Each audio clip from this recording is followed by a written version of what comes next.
What is going on, Comic Fam? It's your boy, the Bearded Comic Bro, and I am joined by comic creator Jeff Parker. Welcome to the show. Hey man, thanks for having me on, Greg. Merry Christmas. You're looking very Oh, festive today in your Santa hat. yeah, So I'm totally ready. Talk Santa Claus and Batman, whatever you feel like. right, you're like, listen, if I'm writing a comic called Batman, Santa Claus, Silent Night, Go gotta all be rocking in. it. I gotta Yeah. be rocking it. So before we hop into, because you're currently, I mean, you if people don't know, aren't familiar with your work. You got Batman, Santa Claus, Silent Night, the Negaduck series. I've One of the first memories I have of your work was the Batman 66 stuff, and Hulk, and I could go down the list. So you have had a long run in comics, um, but I always like to ask, like, have you always loved comics, or was this kind of something that you came into later in life? No, I was one of those. It's how I learned to read. Mm, Um, like I would look at comics, and it's kind of a perfect thing for kids to learn how to read on because the art is nothing but context clues to let you know what they might be talking about, and then you pick up a word here and there. And so like my dad owned a little grocery store. It's like a curb market, or what in New York you call a bodega, and then yeah. we had a spinner rack. And so I was constantly getting comics off of it. I had to take care of them and put them back because he had to sell them. But yeah, I would just sit there and like, even when I before I could read, I was just looking at them all the time, and trying to draw like Dennis the Menace or Popeye and stuff like that. So Um, were there certain comics that you gravitated towards that you remember pulling from the spinner rack kind of reading, or was it just anything you could Literally find? all of them. That was to me, uh, I think important that I didn't consider one comic more real than the other. I was just like, okay, now I'm going to read Donald Duck. Now I'm going to read the Justice League. Now I'm going to read Archie and Jughead. It was all the same. I loved all of it. I was just totally into it. I would even go over to the magazine racks and read something like Vampirella, which I wasn't sure I was supposed to be reading because I was like, this looks kind of adult, but no one's taking it out of my hand. So I'm just going to keep reading it. Let's go see what happens. See how far I can get. So you grew up then, with this love of comics and getting them off the spinner rack, and I wish I had a spinner rack here in my basement, but I don't. But Yeah. that's neither here nor there. Yeah. Where No, that place needs a spinner rack. I can tell. It It'd be does. just perfect in there. It definitely does. I was at a thrift market one time, a flea market, and there was a spinner rack, but it didn't have a tag on it. They were just using it to hold Happy Meal toys. And I'm like, no, like let me buy this. And they're like, oh, we Yeah. can't sell this. This is a structure. I'm like, oh gosh. So it pains me. I go back every time hoping they've changed their mind. I'm like, no, I'll throw money at you. Just give it to me. And But one day it's going to work, though. where was this for writing then? Where you're like, okay, you're picking up comics, you're reading comics, you're just consuming everything. Where and you said started to draw Dennis the Menace and things like that. Where did the writing aspect come about? Gosh, trying to think, from when you're a little kid, the first thing you're thinking is, well, I'm going to grow up and be a superhero. And I don't know what age you finally realize, well, maybe that's not a thing because I don't really see anybody doing it. Maybe I could just tell these stories or something. Or you just entertain yourself by just drawing, folding paper in half and essentially doing a zine, Yeah. making your own comics and doing it in school. And then I started getting jobs like for my high school paper. I did a little comic strip, and then I ended up doing the same thing in college and became the comics editor of the paper. So I was in charge of a whole page, and I would, I'd hire other cartoonists and we all work together and stuff. And it was really interesting. And, I mean, if I look back at the stuff now, it's painful to look at, but I, what really worked was it taught me the idea of deadlines early Yeah. on. I was like, oh, and it wasn't much of a deadline. It's just I had a week to turn in a comic strip. But still, like when you're not a pro, like that, even that's pressure. You're like, God, I got to get this in by 12 o'clock Wednesday night so it can actually be in the newspaper. Um, so that by the time I got out of college, I had, I was mainly drawing, even though I was an English major. Um, but it's hard to get people to read your stuff. You can't just go up and say, "I got this script. Can you read it?" And people just they look like they want to die. They're not going to do it. But if you go up with finished art pages, they can tell really fast whether you know what you're doing or not. And so I started out like I would assist other artists like uh, Bo Hampton and Scott Hampton, the brothers who have done a lot of comics and did a lot back in the 80s. They would both let me like fill in blacks with ink and do a little bit of inking after they'd show me how to do it, and then fix things in front of me to teach me, how to not do it wrong. Um, so I learned I got a little bit of assistantship and learned, and then I started getting work, and you tend to get work in like free anthologies and stuff like that. And even though I typically tell people like don't work for free, at first you kind of have no choice. And it does help you at least like if you get paid in comic books, the people start giving you, here's a box of the books you're in, and Right. then you can set up at a little show and sell them, and you start learning stuff like one how to explain your work to people. Doing the pitch. It's a lot. That's actually a lot more stressful than people think it is. Not everybody's a natural pitch person, because you think somebody drifts by, they're pausing at your table for 15 seconds. What are you going to say that'll make them actually open the book and look at it? Yeah. But actually, what I've found works a lot is just be drawing something. If you're standing there drawing, it's like a magic trick to people, and they will stop and watch for a little bit. And I also tend to do it like I stand up a lot at shows. One, I just don't want to be sitting there looking at everybody's crotch and and them like looking like Parker's got a bald spot on the back of his head or anything like that. Like if I stand up, I will come across more approachable. And Yeah. so a lot of times I'll stand up, I'll do a little sketch. Kids come by, do a sketch for them, anything, make them stop at the table. Um, and you just kind of start picking up the skills by going out, and it's hard for artists and writers because they tend to be solitary people who hide in their basements. Yeah. Um, as we were just talking about, you and I are both in our basements right Right. now, so because that's where our family will let us work. Yeah, so that's the truth of it. And yeah, it's you just kind of gradually fall into it like a life of crime. Falling into comics and starting to hop into anthologies and things like this. Um, you know, like I said, you've worked with Marvel, you worked with DC. How did you kind of start to get your foot into the door into the industry to, more so that you weren't having to do the self-publishing as much and be able to be with publishers that were creating, helping you create your stuff with you? Well, in the 90s, I was mainly working as an artist.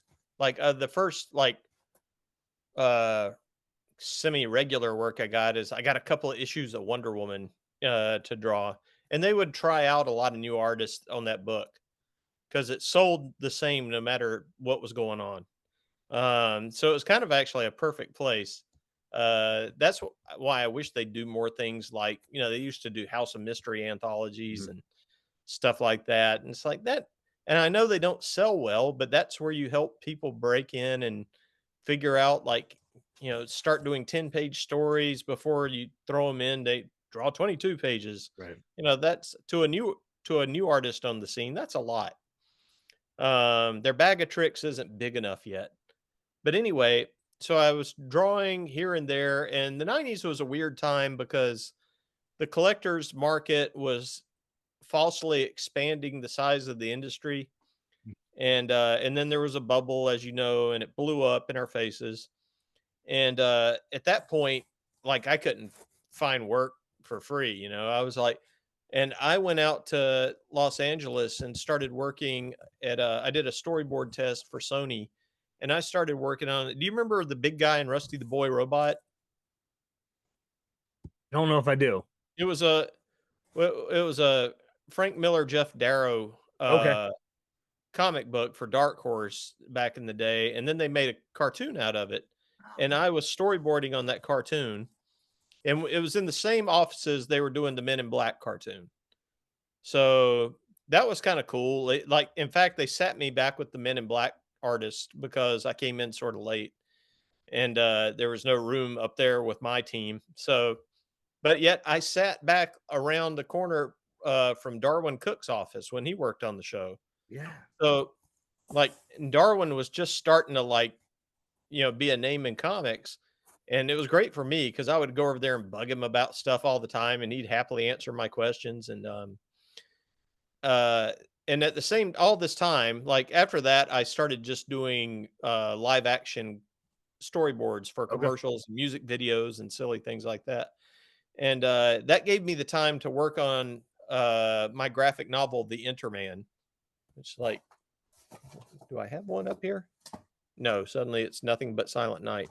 Um, but anyway, usually it's all over the place. Oh, wait, hold on. Uh,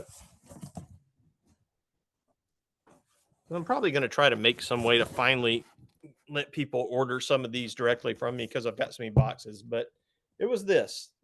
Came out in 2003, and I got a ton of attention, for it. Everybody liked the story. I just wrote it and drew it.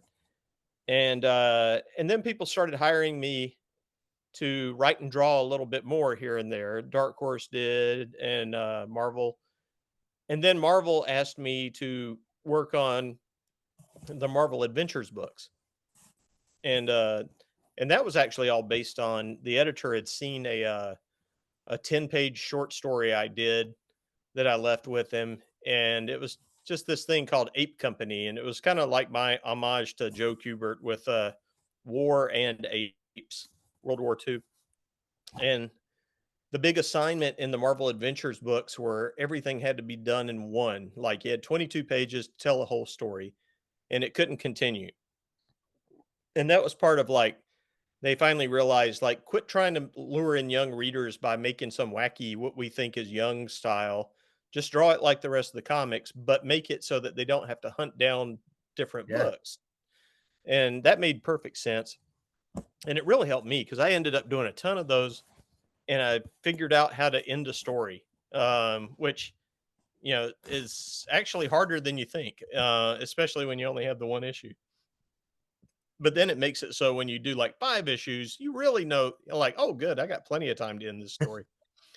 Um, and I know everybody's thinking like that's not a big deal. You're a writer, you're supposed to know how to end a story, but you got to realize in comics most of the time it was all ongoings. No one ever had to truly end a story. You Right. just kind of, in fact, you were supposed to keep stringing people along month after month. Um, but anyway, I think it really helped my writing. And in no time, people completely forgot that I drew. So that never came up again. Like once in a while, I draw something like I've been working on some of the Darkwing Duck related stuff, Negaduck for Dynamite, and I just drew let's see a variant cover, and I drew a bunch of variants for the Gargoyle Oh, series. nice. Series, Yeah, yeah. they're the action figure variants, so it's like them in the blister pack as a little Yes. like a toy. Even though actually now they do have toys and you can get them, but um, it's still kind of a fun idea, and I'm glad they let me do it. Keeps me in practice. Yeah. Most of the time, what I do now is I just will do some rough layouts for certain pages or certain panels that I'm giving to the artist I'm working with. Because a lot of times it's just so much easier to explain what I'm talking about by doing a quick sketch instead of like making them read paragraph after paragraph of me describing this thing. When it's like it really is worth 1,000 words. You just do a quick sketch. No, the monster's supposed to be about like this big. Like I think when I initially drew a little rough sketch for the Batman Santa Silent Night, I I did a little sketch or something of one character, and then I do a sketch of like Krampus, and then a sketch of Batman, so you could see like here's how big they are in Yeah. relation to each other. And then the real design work on that came from Dan Mora because the editor got him in on it. He got him on it early. Like he's like, "This is Santa," and I was like, "Well, good. We'll make Santa 7 foot tall," and because I want him to be more like Thor. And Mora did all these amazing designs, and so that Michele Bandini had something to work from that was consistent, and it just looks so good. And Yeah. he's done some covers, so Yeah, the covers are great. The covers are yeah, great. I love looking at them. Oh, who doesn't look at a Dan Moore art like that's The guy knows his stuff, man. yeah. He's and he wants to draw everything. It's like apparently it's really hard to get him to like. You like, can I draw that? Like, dude, you're drawing 2 books already. Yeah, like Like, he's on it seems like at least like two ongoing books a month. And it's like, how does that happen? I have no idea how he does it. But and it doesn't look like he's drawing 2 books because they both look like plenty of energy for one. That Shazam book looks so good. So I good. love it so much. And those Chris Somney covers, I love it so much. You can't beat it. You can't That's beat my it. jam. So one of the things I want to hit on real quick before we hop into some of your current stuff. Like I said, I first kind of got exposed to you with the Batman 66 run. Was that something that you were approached with, or did you have an affection for Batman 66 that you're like, this is something I would love to do and go with it? They actually approached me, but at the same time, it's kind of a weird, it's almost mystical, more than like a coincidence. Right around the time that the rights were coming together, the rights for that property were split all apart amongst several studios because uh William Dozier's outfit that did the TV show, they still had certain rights. So like when people would like, Why doesn't DC just do this version of Batman too?" And it was hard to explain to people like they actually can't do it. Yeah. They can't have that Batmobile, they can't have them walking up the wall, they can't have a lot of the things that you think of as from the show, because it was established on the show. And I know it sounds crazy because you think he's a DC Comics character. But anyway, some executive got really fired up and started like chasing down all the rights holders and more importantly, the likenesses of the main characters. So you had to have Adam West and Burt Ward. Yeah. So they signed on. Then they found whoever had the rights for Cesar Romero, and Julie Newmar, of course, is still alive. She just said yes. And remind me to get back to Julie Newmar in a minute because there's a funny Yeah. anecdote. Yeah. And so anyway, I had around the time this was coming together, and I didn't know about it. I had just done a Gabe Hardman and I had just done this thing for DC Digital that was printed to, uh, and it was now I'm forgetting which series was, but anyway, we just did a Batman story, and we did a kind of street level Batman where Batman doesn't talk at all during the story, and he's literally just going after some guys who just broke into a store. It's like no clowns, no Yeah. monsters, anything. It was just a very street level crime story. And around the time I sent in, I don't have the picture handy, but I sent the editor like, "Hey, you might think this is funny. I've had this ever since childhood." And it's a signed autograph from Burt Ward that I got at a car show when I was like 10 years old. And so he was touring around with the Batmobile, I went the to one of the tours of the Batmobile at a yeah, grocery it store. was the Barris Batmobile. And and I remember like going through the line, they gave me I think my dad had to pay $10. That was a bargain compared to what it ended up costing, when we were grown-ups. But Right. and I remember at the time though, he's still complaining like, $10, or whatever. Right. And they give me a little thing. Some lady asked my name. I say Jeff. And then I go through the line and I'm kind of waiting. And the funny thing is you forget that anybody ever asked you your name and maybe scribbled on the back of it. And so by the time I get there, like, I'm starting to get nervous because there he is sitting there in his Batman costume, and I'm probably doing the same expression every other kid's doing in the line, just like this. Yeah, and I get up to Adam West, and he goes, "Hello, Jeff," and reaches out to shake my hand, and I'm like, "Of course he knows my name. He's Batman." You know, it's such a simple little trick that, like, it totally worked on me. Um, I've got the little autograph that says "From one crime fighter to another," and I'd sent them an image of that one day, just when we are just writing letters back and forth about stuff.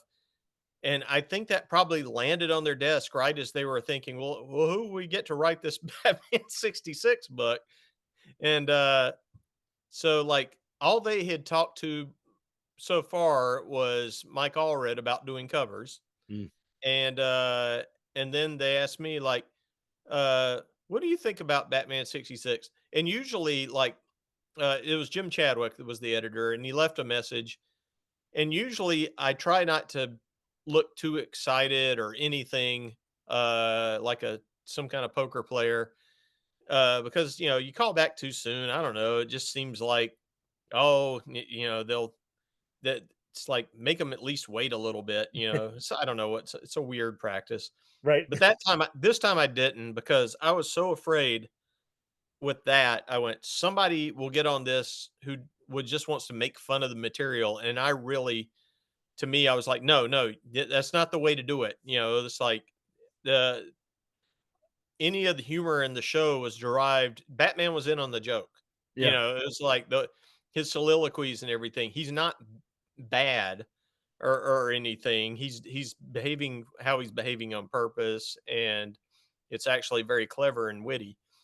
And I was certain I could do it. And so I wrote back right away. I went, "Hey, like, I was on the phone in a minute." And so I'm talking to Jim Chadwick, and he's like, "Yeah, we're not sure, like, who the artist could start off with is. We've been trying to think of some people." And I was actually visiting Jonathan Case, who became the lead artist, and he had just been working on stuff like the Green River Killer and stuff about serial killers, like a bunch of dark stuff.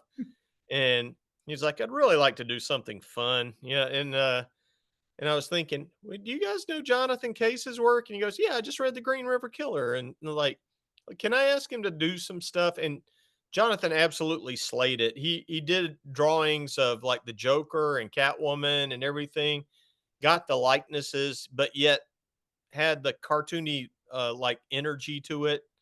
Because a lot of times people who do, like, a likeness sort of thing, it looks stiff and traced. That Yeah. just, there's no getting around it. That happens all Always. the time. And no, he just did these pitch perfect drawings that they ended up using in all the promotional material. And then we started it off together.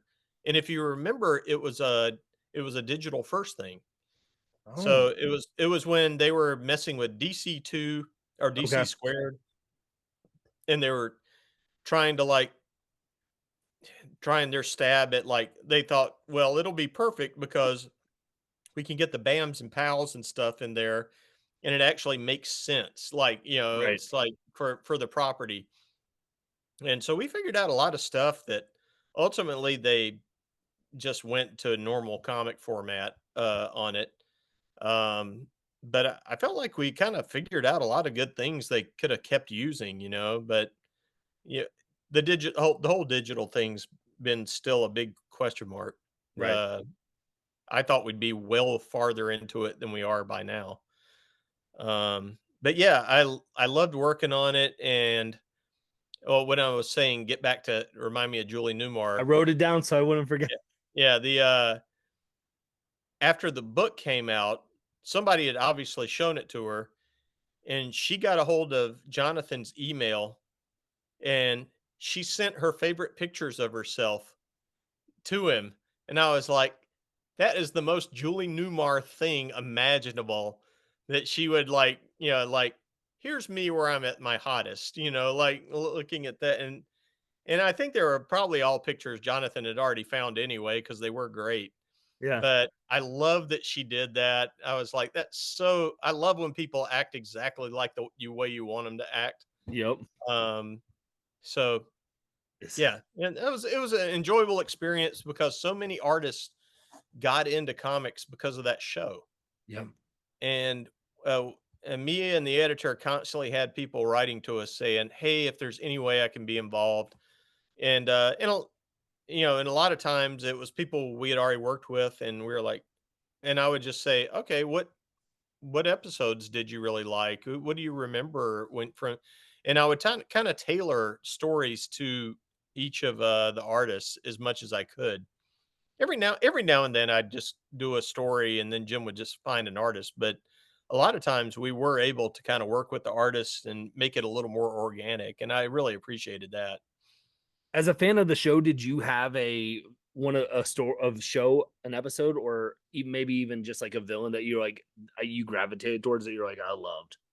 Well, I started with the Riddler for a reason. One, just like the show, they started with the Riddler Right. because Frank Gorshin, the way he was, he pretty much established so much of the way the show went on. Like, I'm convinced that you wouldn't these days have the version of the Joker you would have without Frank Gorshin doing the Riddler the way he did it, because that kind of forced Cesar Romero to kind of step up Mhm. and really get more wicked than he probably would have played it. Because Gorshin was like he would flip on a dime from just being a lunatic laughing and to suddenly really menacing. you Yeah. know it's great. um and then he would jump all over the place and get down on the floor, and it was kind of like he was forcing them to move the camera around, and you can kind of see the show evolving that way. Then they start doing the tilt Dutch angles all the time Mhm. and stuff like that. The same thing with Julie Newmar. She was a dancer and always worked on Broadway and musicals. So she's moving around. She's extremely physical, like getting all over the set.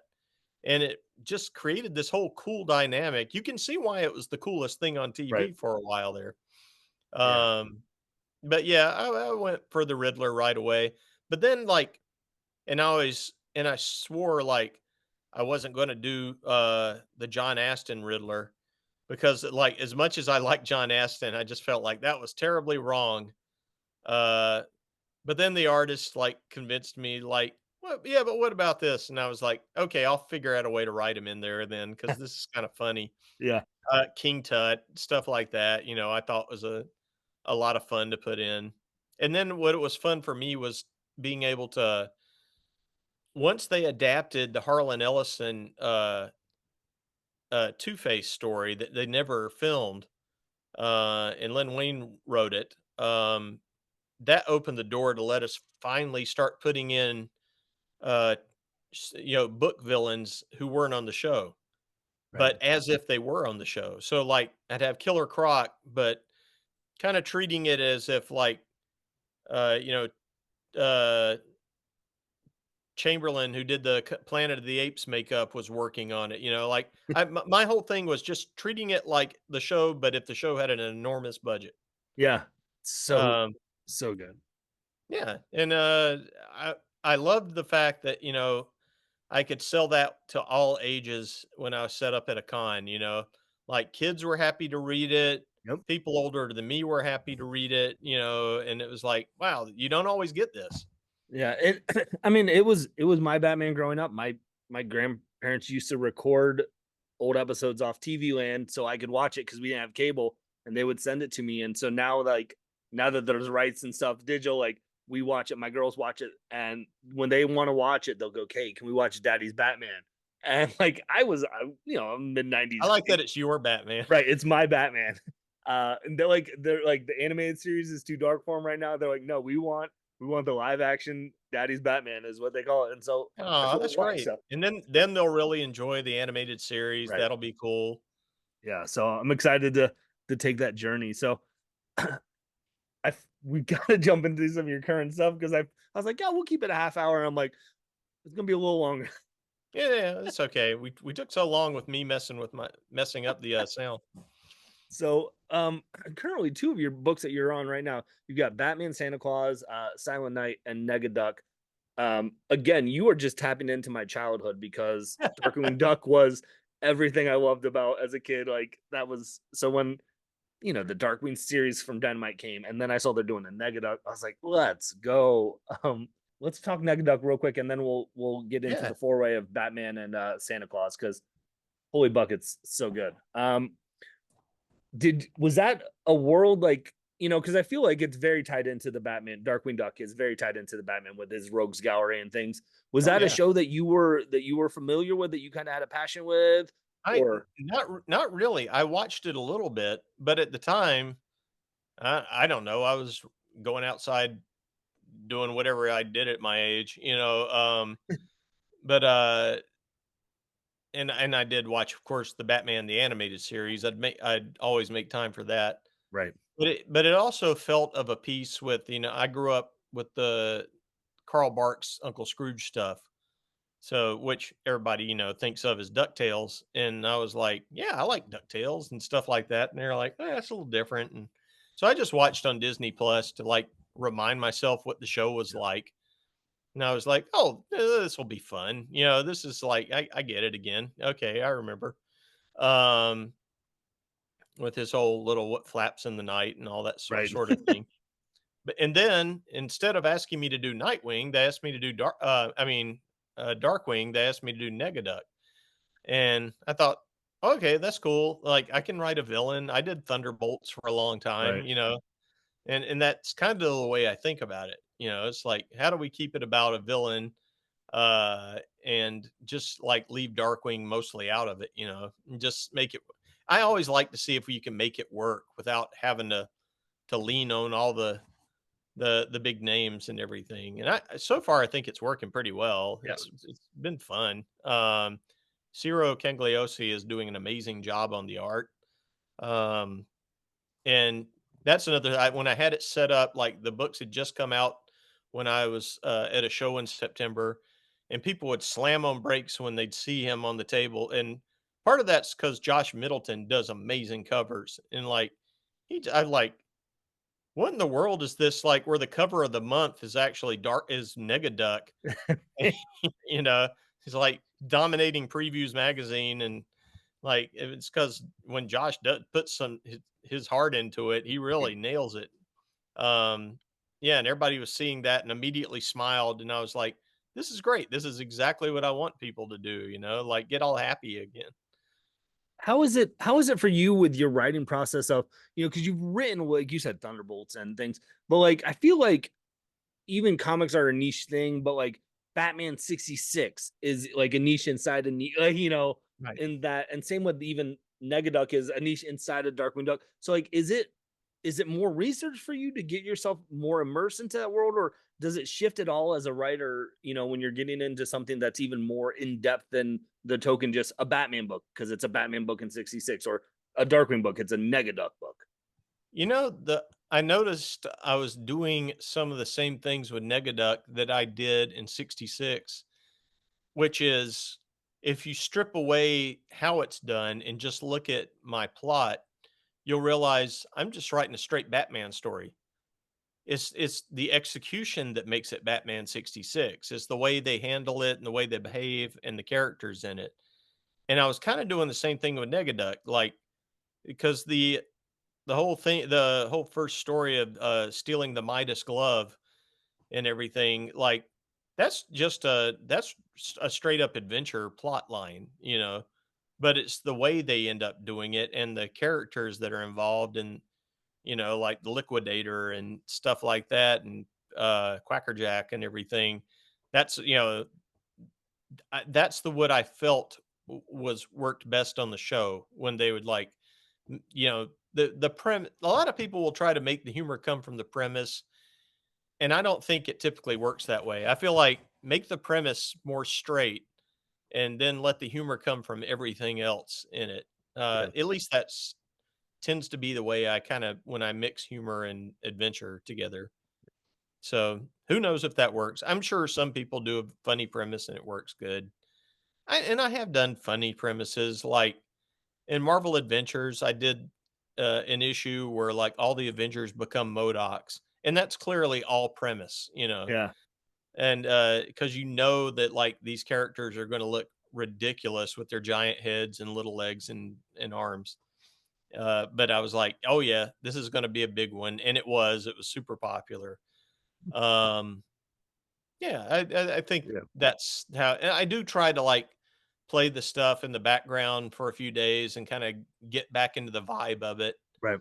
Um, I'll even do that when I'm revisiting stuff I've written in the past and like, all right, I've got to actually just read my own work like I'm somebody else to kind of remember the headspace I was in and everything. And then I get back into it and like, oh, okay, like yeah, now I can't just at the drop of a hat switch into it. Right. I gotta warm up, get the vibe right, that sort of thing. Yeah. Well, we're in the when recording this, we are in the midst of the holiday season. If you celebrate Christmas, it's that time, and DC has a book out that you are behind of Batman, Santa Claus, Silent Night. Where did this idea and premise come from? And because it's a 4-issue arc, right? That's been Yeah. weekly issued, which doesn't always happen very I like, know. I think that's I want to do more of that because I think it's a cool way to do it. yeah, Like instead of letting a event just tie up your whole summer or whatever, like why don't we just knock it out in a month? And while everybody's fresh on it, and then you have some, then it's almost like a show. You know, you're like every week, like the new installment comes in. yeah, I think it really worked for this. People are enjoying it, and like it was a little tough on us to make the deadlines, but you know, I would happily do this again. yeah. Well, because otherwise, if you were to try and do this in regular format, you're either, like, hey, let's start it in October, the first issue, so you can have November, December, and then end in January. Yeah, And no one's no in the one Halloween, wants, no one's in the Christmas mood and back in October. or So you started in November and you're ending in March when people are like Valentine's Day pass. yeah. So like I think it's a brilliant idea, and they know they did that with Detective Comics for an arc with Ron V, and they're about to do this with the Chip Zdarsky in January. So we are starting to see DC do this model a little bit. But I think it was a brilliant that it was able to come about because again, it started in December and we're ending right, right on Christmas week. Yeah, and that was the editors, Ben Abernathy and Marie Javins were, I guess, had talked about what if we do a Christmas event this way, and and they had talked about doing the butt kicking Santa sort of take or whatever, and suggested it to me, and I went, "Yep, I can make it work." And like I have no problem with this. As I said, I read everything as a kid. Santa was just as good as uh, this duck or this hero or Yep. anything. It's all the same to me. Um, and then I started reading more about Krampus, and I was getting into the Norse stuff, and I was like, this makes more sense. Like, let me treat it almost like he's a Thor like character, Mm, and it's like, and then it's like their origins are in part of the Wild Hunt and how Santa might have got left behind and kind of created his own legend the way he is. Uh, and it kind of works to me. Having is treating him like he's the first superhero in a way, yeah. and Krampus is his Joker. He's this wild, chaotic part that sort of complements him and defines him, and vice versa. And I almost and originally I had a bunch of notes making reference to that sort of thing, and then I left it out because I was like, okay, everybody's had plenty of Joker. No one needs to hear about that guy. So I, I just like let's let's focus on who's here, and then I thought it would be fun to kind of the fact that like Santa, Claus sort of establishes that he doesn't even really need to do anything. The whole tradition has been established Yeah. years ago. He's like he delivers some presents, but it's just we get to that in next week's final chapter, and he talks about it. So I won't spoil that because it's a good scene. But I thought he's into this, but yet he's kind of this godlike being. So if a kid writes a letter to him, he remembers it. Right. And that's why I wanted to have, like, a lot of times when he meets one of the heroes who wrote him as a kid, he always remembers what their address in childhood was and what they asked for. And in the last one, you got to see this week's you get to see Superman interact with them and see what Superman asked for. And I hope everybody agrees that it's completely in character with who It he is is. it is one I remember, because I read it, well, it came out, what, yesterday as the time we're recording this, and Yeah. I read it and I reread all 3 together, before this, and again, I don't if you aren't reading this, I'm not even gonna spoil it, but I remember going, I'm like, that I was gonna note that, in the center, that is what I feel like Clark Kent Superman would have requested for, and it was beautiful. Like, it was like, yes, this is, and that's something I do think you're writing. Like, you write these characters. Like, there's a it's like the one, I think it's like the very one of the first 2 pages where we see Batman and Robin. It's just a full page. Robin makes this little quip, and Batman just is like, "Don't say that around other people." And then, like, hopefully, just like at some He's point, his like, just dad. just keep that in your own head. Like, let's get to the phase of, let's not say that out loud. And second off, let's just get to where you don't think. You don't even think it. Yeah, it's like that's clearly I wanted to establish right off the bat, like, this is a kid and his dad. Yeah, And and this is a family thing. Like, even though they're going to a horrific murder scene, it's still a Christmas story. you know. So we bounce back around in tone quite a bit. Um and then Zatanna shows up just because I like Zatanna and she's gonna show up if I get a chance.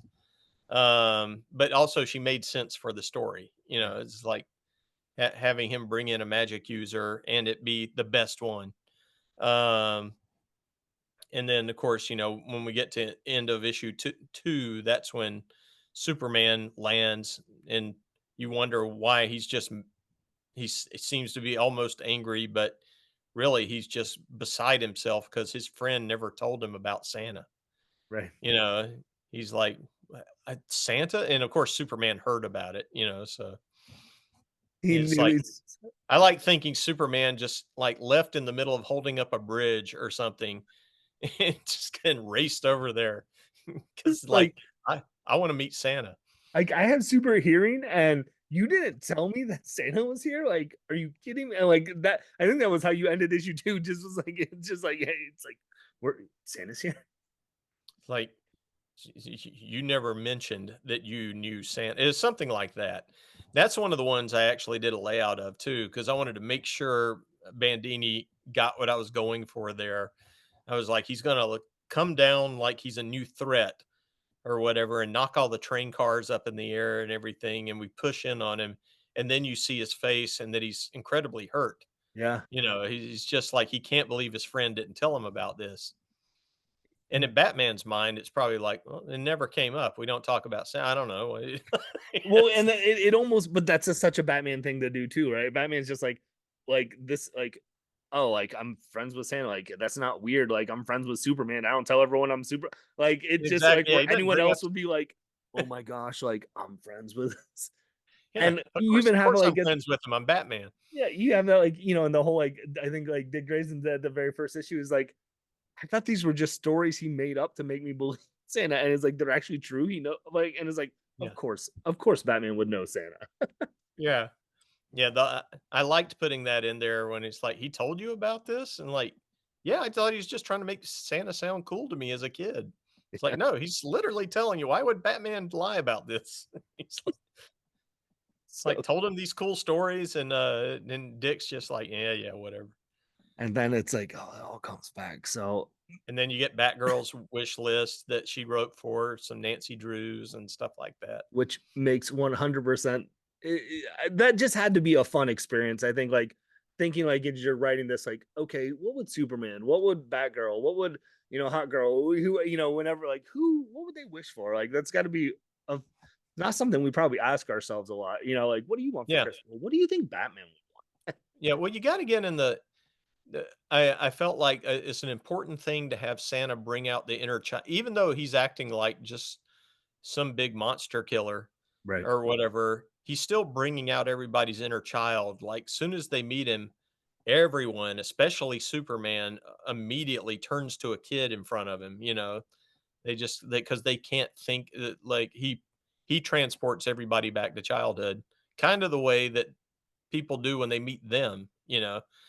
So, yeah, it was fun to kinda play that up, like, no, Santa's a legend, just like these heroes are a legend. He's an older one, he's been around a long, and there's a lot of similarities to the way they all work. Yeah.